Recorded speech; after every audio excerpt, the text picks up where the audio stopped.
dale cante chole, como no vas a cante chole, yo pone dale, yo pone dale, yo pone dale, cante chole। Harsh Patna recording studio Basantpur.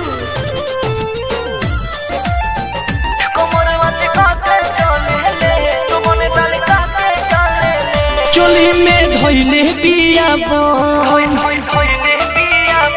Eight के चले ले हरदम। चोली में धोइले पिया ओइठ के चले ले हरदम कि जब से चढ़ल बा जवानी हमेशा रहे ले गरम कि एकर बह के करे अटाई के हाथ धर के चले ले नैना से तीर चलावे दिलवा पर मोर बिजुली गिरावे कमर लचका के चले ले जो बने दल का के चले ले कमर लचका के चले ले जो बने दल का के चले ले जो बने दल का के चले ले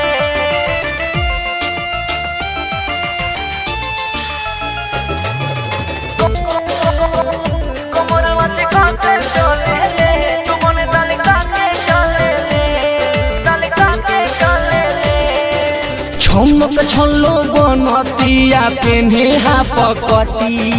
हटी जे सावधानी तो दुर्घटना बाबू घटी छमक छल्लो बनतिया पेन्हे हा पकटी हटी जे सावधानी तो दुर्घटना बाबू घटी दुनू रसगुल्ला देखा के खुल्ला चुनर सरका के चले ले नैना से तीर चलावे दिलवा पर मोर बिजुली गिरावे कमर लचका के चले ले जो बने दल का के चले ले कमर लचका के चले ले जो बने दल का के चले ले दल का के चले ले कमर लचका के चले ले जो बने दल जो बने दल जो बने दल का के चले ले हर्ष पटना रिकॉर्डिंग स्टूडियो बसंतपुर। कमर लचका के चले ले जो बने दल का के चले ले नया नया लइकन के ई राखतिया खबर छपरा से मुजफ्फरपुर ले बारी ये कर लब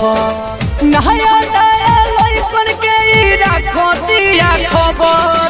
छपरा से मुजफ्फरपुर ले बारे ये कर लब कहे नीले सफिर जग फेस पर अगरा के मारे ले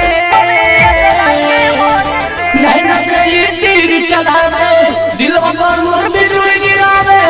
कमर लचका के चले ले जो बने दल का के चले ले कमर लचका के चले ले जो बने दल का के चले ले दल का के चले ले चोली में धोइले पिया